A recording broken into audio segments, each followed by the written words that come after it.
The mouth soft and giving, giving and not giving, even those who are living and not living, in Hartlepool, Canning Town, and Kensal Green. Dayata Dayadvam, I said, you are the rose girl, you are the gypsy girl, you are my gypsy Rosa Mystica. There, in the Hofgarten where we stood and sat and checked our fillings.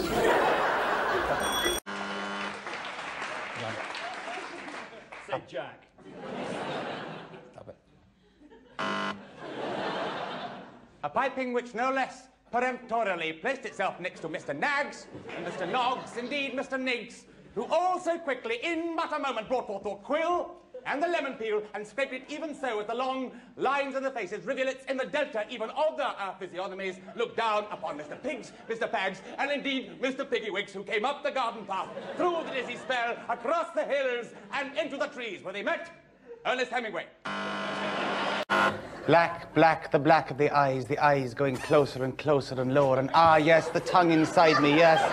And no, I said, and oh, again I said, and yes, the spades were getting brighter, yes, the buckets higher, the lighthouse getting up and bright as the Altere Day, there as the cross of the crucifix of the Rose of Mary up on the hill, and yes, I said, as he went inside me, and yes, I said, I'm at Blackpool. The break. Die the bread, and don't you know what, haven't I told you? Every tailing is a telling, and a beach is a beaching, and a batch is a bitching of a botch. There I'm telling you, now, don't you tell me this, or quote me that, or bring me more a bucket of this and that and t'other. I'll put my sand in you, me Latiny scholar, up and down I will upon the sand, and there with the shells, the seashells, I score shell, and I, know the bell stops there, stop I. Lester looked off down the long, curving track towards where the horses were to begin, but he didn't look further than he wanted to because his father had told him it wasn't the coast to go on. He knew that the river came round in the middle of the course, which was a shame because it was a racehorse, but it didn't matter a cuss, it didn't matter a damn, because he knew what his father had told him about. It was no cogida for the horse, or for him. The horse went along, and then it went down a bit, and then it came up a bit. And then if you looked at it from the other side, it went down a bit more. That is what we call in Spain, aromia. It was with a certain lachrymose tear that I took the key out of my father's house in the year of 1751. What a shame it was that he had dealt so long in Lonro and long bonds in Hong Kong and Japan, rather than giving his attention, as indeed he might well have done, to the Appin Stuarts and good Lord Charles. There I was.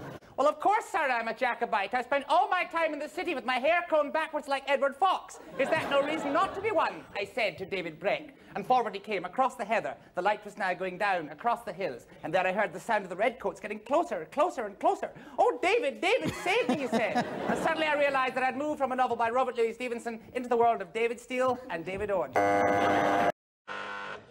One of these beans that one is talking of is, of course, a bean going back to bean talking, or as a bean. And what might be interesting, it is Jack, John, Giacomo, Johannes, and I, of course, was born, Jack, on a bean, and a bean talks as indeed a bean can talk, even as we have been into the past tense. And this is very interesting if you like to go up your own fundament, as I do. Piece of glass, ah, yes.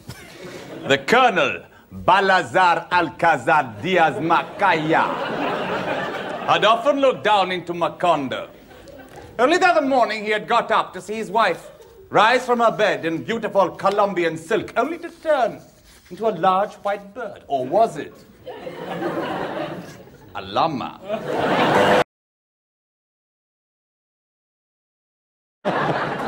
Dull-like, that's what Clifford Chatterley was, dull-like in his heart and soul. A parallelogram, no heart, no soul, but there she was.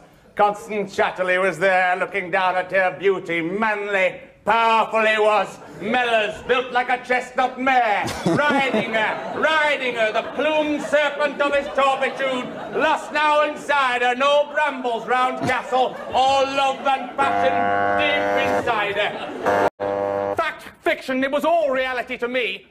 I just recovered from my third nervous breakdown in Baden-Baden when somebody gave me the idea that these fishing philosophers, these high and dry and mighty philosophers, thought of everything. I found a book A book it was by a man called Valentine. He lived in one country and said he was in another. That's what I would do. I would be in one country and think that I was indeed in another. The true Godhead was not, as I thought, in infinity, but infinity, in a book, filled, firm, and solid. There it was, indeed, in my mind it was, beating and throbbing there to the high Zarathustra, lower down to the earth. Ecce homo, there the book, ecce homo, there Valentine. The verification of the delineation of the hope of the answer to the ding-dong, bing-bang, bash of hope, coming down now deeper into the forest of his resourcefulness. Down there into the sanctuary, the butter drip fall down into the crumpet falling lower and lower, driving deeper into the south. The Yoknapatawpha County of her deep deliberateness, the butter dipping, dripping, and deeper and deeper.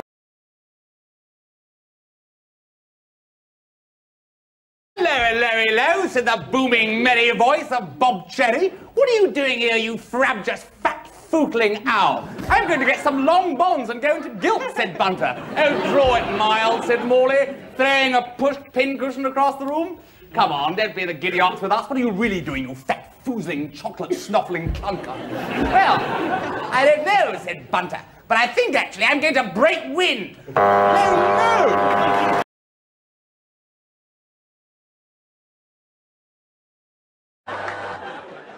And yes, across the hills I went, and went with a girl that went quite deep.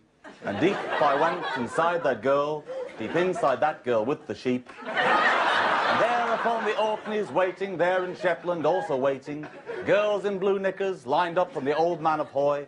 And there the liver birds taking off to fly from the sheep, back up again to the top of the Orkneys. There. The friends of mine who from Los Angeles came, from Pasadena, from Encino, but most of the time when they're fun, they like it with a big merino. There with sheep, they stand so deep, and there on hills they're awful butch. And like me, they see girls they want to touch. Thank you very much.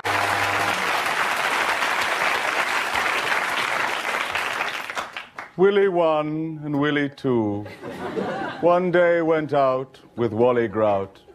Sometimes they thought they wanted him in. On other occasions, out. The black pig, it would sail the sea, sometimes to old Hunstanton, B.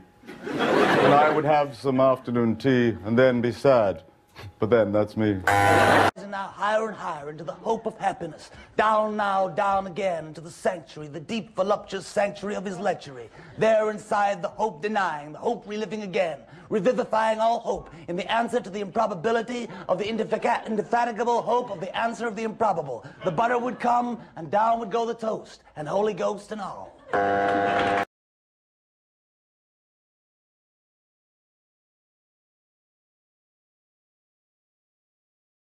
Felt, Mrs. Dalloway, a strange rebuke, both from the mustard cruet and from the dried flowers she had left on the windowsill. Was it perhaps some odd, attenuated memory of Richard coming back as he might have done from the war? Maybe Fred? Maybe Dick?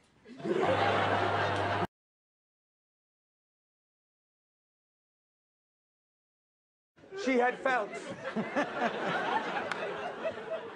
She had felt, Mrs. Ramsay, on the way to the lighthouse, that there was perhaps in Mr. Ramsay a notion, a hint, a mere fractured crystalline moment of thought that could indeed be more than simply a fish or a gannet. Was it as old Peter the gardener had said, so rough-hewn and simple as he was, chiseled with a body of old memory? Was it the fact that he was indeed a whale? She hoped so.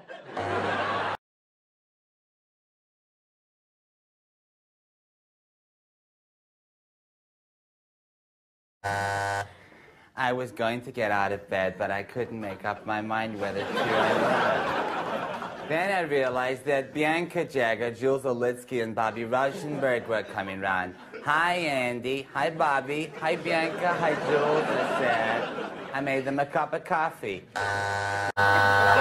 Tom Bombadil, with all your problems shored, is it not a great sadness that you've been driven over by a Matra Ford? There you are, on the ground, Tom Bombadil, in his coat of solid yellow. Gandalf climbed up the mountain, and Bodo, the son of Frodo, the hobo from Yo-Yo, said to him, No, not a dog, man, not a dog, not on top of my Jefferson Airplane album. Leave it alone, man. I was just reaching over for the evap when my mother turned to me. She said, "You mustn't wear flashes on your socks, Gordon. It's common. It's what gypsy children do." I said, "How do you know about gypsy children? You've never met any." She said, "I read about them in the papers." I said, "We don't get the papers." I said, "Well, we will." She said, "Have you seen To the Dahlias?" I said, "What?" I said, "Have you seen To the Dahlias?" She said, "Well, just give him a splash." I said, "I'm not giving him a splash. They want a good drink." She said, "Speaking of which," I looked the other way. The river went up, and then it went round a bit for an inch or so, and then it went down again. Nick looked at the river and checked out the macaroni cheese that was floating down towards him, and the trout, some real fine bitch that she was, with her kagida, that was swimming towards him. Nick figured out that the trees down along the bend were about 3 inches to the left of where they were the day before, and the water was about 5 inches deeper. But then Hemingway remembered he got something in his pants, and he had to go home and fill it.